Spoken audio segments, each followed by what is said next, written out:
नमस्कार। समीर कुमार जब आपकी आवाज़ में बोलता है तो बातों को तौलता है, और जब बातों को तौली जाती है तो सवाल उठते हैं, और सवाल का जवाब ढूंढते हैं जवाबदेह लोगों से। इंतज़ार है उन हवाओं का जो रुख मोड़ने की बात करते हैं। ये शब्द सत्यपाल मलिक जी का है, और ये बातें सत्यपाल मलिक जी को क्यों कहना पड़ा। चर्चाएं चल रही हैं, कहा जा रहा था कि मलिक साहब जो है पहले क्यों नहीं इन सब चीज़ों को उजागर कर रहे थे। जो जिस दिन ये हुआ था पुलवामा, उसी दिन बोला था, और 2-3 चैनल पे जब वो आ गया था तो पीएम ने कहा कि अब आप चुप हो जाइए। मैं तो उसी दिन बोला था, दैट इज ऑन रिकॉर्ड, मेरे पास टेप है।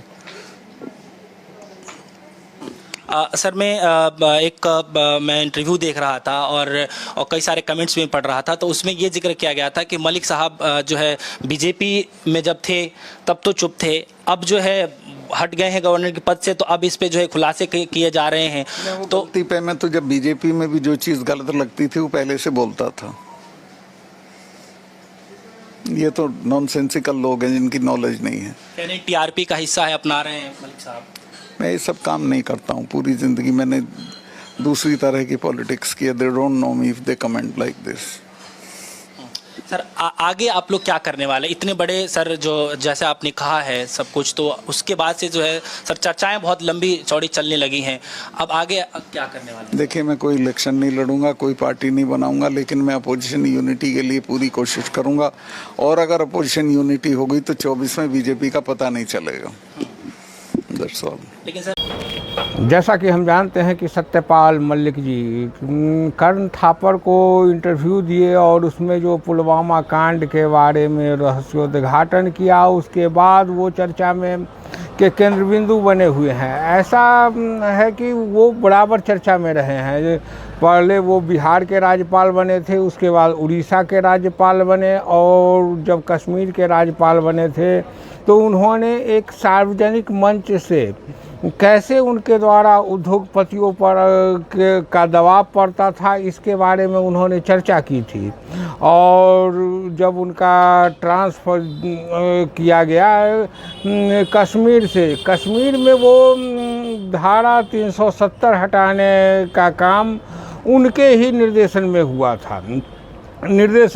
था। और जब वो वहाँ से हटा करके गोवा आए थे तो गोवा के राज्यपाल के तौर पर भी उन्होंने एक मंत्री के घूस लेने के बारे में सार्वजनिक चर्चा करके वो चर्चा में आए थे।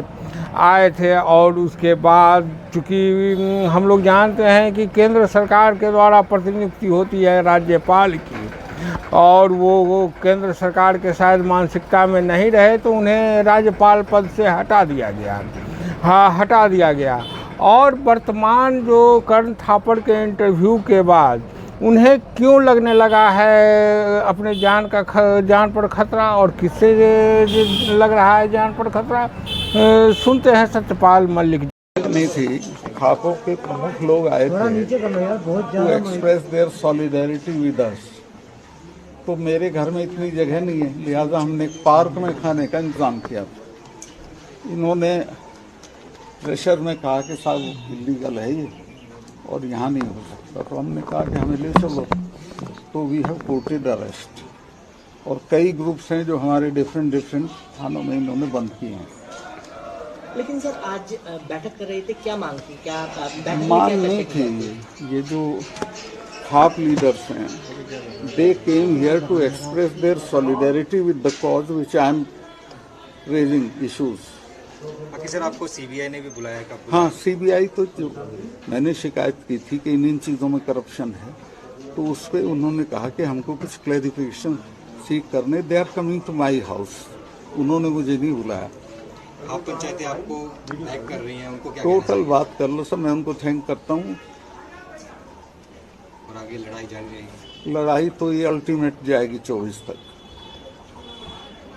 आपको लगता है कि 24 के चुनाव से पहले गवर्नमेंट आपको अरेस्ट कर देगी? ये गवर्नमेंट तो कुछ भी कर सकती है, मरवा भी सकती है, अरेस्ट भी कर सकती है, but I am not bothered, I am ready to fight.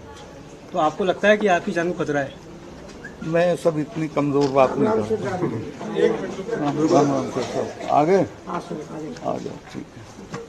और अभी जो आपने इंटरव्यू दिया था दबाए हुए करण थप्पड़ सीनियर जर्नलिस्ट को, उसके बाद ही आपको सीबीआई का समन आया है? ये पहले भी एक बार आ चुका, मैं इसको कनेक्ट नहीं करता हूँ, बट ये है कि इनका एटीट्यूड ये है कि किसी तरह डराओ धमकाओ मारो, वो हम पे असर नहीं करने वाला। हमारे साथ इतने लोग हैं देहात के कि हम जब चाहेंगे इसको यहाँ खुरदबुद कर दें।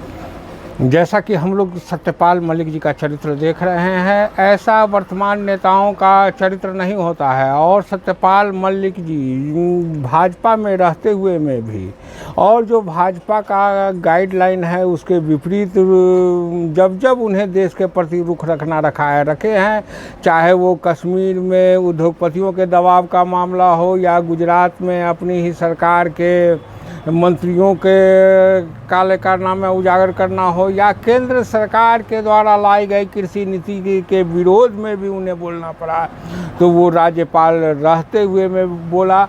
आखिर ये क्या है सत्यपाल मलिक जी का इतिहास, और कैसे वो जो छात्र जीवन से अभी तक उनका रहा है राजनीतिक सफ़र, इसके बारे में उनको नज़दीक से जानने वाले पत्रकार विनोद अग्निहोत्री जी से हम सुनते हैं कि क्या रहा है उनका राजनीतिक कैरियर। सत्यपाल मलिक जो है छात्र जीवन से ही समाजवादी विचारधारा से उत्प्रेरित थे, और वो 1967 में शायद या 68 में मेरठ विश्वविद्यालय के छात्र संघ के अध्यक्ष थे, समाजवादी युवजन सभा से, और बड़े तेज तर्रार और मुखर नेता माने जाते थे। उसके बाद वो चौधरी चरण सिंह के साथ गए, और चौधरी साहब ने उनको काफी प्रमुखता दी और उनको युवा लोक का राष्ट्रीय अध्यक्ष भी बनाया। उसके बाद वो महासचिव भी रहे, वो विधायक बने। सबसे पहले चौधरी चरण सिंह ने उनको विधायक बनाया बागपत क्षेत्र से, और इमरजेंसी में वो जेल में रहे। और उसके बाद फिर कांग्रेस में गए। जब चौधरी चरण सिंह ने मोरारजी देसाई की सरकार गिराई और वो कांग्रेस के समर्थन से प्रधानमंत्री बने, तो उस पूरे राजनीतिक घटनाक्रम में सत्यपाल मलिक की बड़ी भूमिका थी। इंदिरा गांधी के साथ के पास, संजय गांधी के पास सत्यपाल मलिक जी ही चौधरी साहब का संदेश लेके जाते थे, और उन्होंने उसको काफी उस भूमिका को निभाया। बाद में फिर वो कांग्रेस में रहे, राज्यसभा के सदस्य रहे कांग्रेस में राजीव गांधी के टाइम में। फिर वो जब वीपी सिंह ने कांग्रेस पार्टी छोड़ी, तो वीपी सिंह के साथ सत्यपाल मलिक, अरुण नेहरू, आरिफ मोहम्मद खान, रामधन, ये लोग छोड़ के आए थे। उसमें मलिक साहब जब 89 में जनता दल की गवर्नमेंट बनी और वीपी सिंह प्रधानमंत्री थे, तो मलिक साहब उस वक्त उनके केंद्रीय पर्यटन मंत्री थे उस वक्त वो, और काफी बड़े नेता माने जाते थे। पूरे पश्चिमी उत्तर प्रदेश में, हरियाणा में, राजस्थान में किसानों के बीच में उनकी एक अलग पहचान शुरू से रही है। यहाँ तक कि चौधरी चरण सिंह भी उनको एक तरह से, जब तक चौधरी अजीत सिंह राजनीति में नहीं आए थे, तब माना जाता था कि चौधरी चरण सिंह के राजनीतिक वारिस जो है सत्यपाल मलिक ही होंगे। एक बार एक जनसभा थी उनका जो मूल गांव है हिसावदा, वहां पर चौधरी साहब ने कहा था कि मुझे गर्व है कि हिसावदा गांव पर जिसे सत्यपाल जैसा बेटा जो है देश को दिया। तो कुल मिला के वो चौधरी साहब के बहुत करीब माने जाते थे। बाद में फिर वो मुलायम सिंह जी के साथ समाजवादी पार्टी में भी रहे, उसके बाद फिर वो अजीत सिंह जी के साथ भी लोकदल में रहे, और बाद में फिर जब उत्तर प्रदेश में भारतीय जनता पार्टी काफी ताकतवर हुई और केंद्र में भी हुई, तब उसके बाद शायद नितिन गडकरी जी अध्यक्ष थे भाजपा के, उस वक्त वो भारतीय जनता पार्टी में शामिल हुए, और भाजपा में अडवाणी जी, अटल जी, नितिन गडकरी, राजनाथ सिंह, सभी नेताओं से, अरुण जेटली के बड़े अच्छे संबंध रहे। जी की सरकार जब आई, 2014 का जब लोकसभा का चुनाव हुआ, और 2013 में उन्होंने किसानों के बीच में भाजपा के लिए काफी काम किया, और किसानों को, खासकर जाटों को, जो लोकदल के मूल वोटर थे, उनको बीजेपी की तरफ जोड़ने में सत्यपाल मलिक की एक अहम भूमिका रही।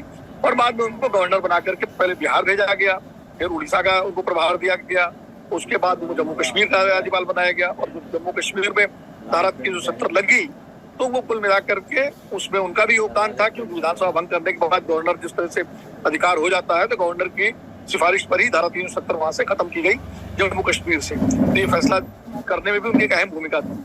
लेकिन तब जम्मू कश्मीर चूंकि केंद्र शासित प्रदेश बन गया, तो उनको उपराज्यपाल वो बन नहीं सकते, तो उनको फिर गोवा भेज दिया गया। उस चर्चित वो उसी समय हुए थे जब उन्होंने एक भ्रष्टाचार का एक आरोप लगाया था कि उनके पास के नेता जो है कोई केस लेके आए, उनको रिश्वत की पेशकश की गई, इस तरह की बातें उन्होंने कही थी। और फिर किसान आंदोलन के दौरान वो काफी मुखर रहे, और लगातार किसानों के पक्ष में बोलते रहे और सरकार की नीतियों को लेकर भी आलोचना करते रहे। फिर प्रधानमंत्री से जिसे उनका क्या संवाद हुआ किसानों को लेकर के, इसकी उन्होंने चर्चा की और बहुत सारे उनके बयानों को लेकर विवाद हुआ। और ताजा विवाद आपको मालूम है, जिस तरह इंटरव्यू उन्होंने दिया है पुलवामा को लेकर के और प्रधानमंत्री को लेकर उनके बारे में सबसे खास बात यह है कि वो मूलतः समाजवादी विचारधारा के व्यक्ति है और चौधरी चरण सिंह और समाजवादी विचारधारा के मिले जुले नेता है। और सबसे बड़ी बात यह है कि ईमानदारी का उनका जीवन रहा है। उनके ऊपर भ्रष्टाचार का एक भी जरा भी राजनीति का भी ना तो आरोप लगा, ना किसी कभी चर्चा की, ना कोई दान है। आज भी वो दिल्ली में दक्षिण दिल्ली के एक उसमें अपार्टमेंट में किराए के मकान में रहते हैं और पूरा उनका जीवन जो है इस मामले में बिल्कुल साफ सुथरा है और राजनीतिक रूप से बहुत ही वो क्या कहते हैं बहुत ही गहरी समझ रखने वाले व्यक्ति हैं और ज्यादा समय उन्होंने विपक्ष की राजनीति की है।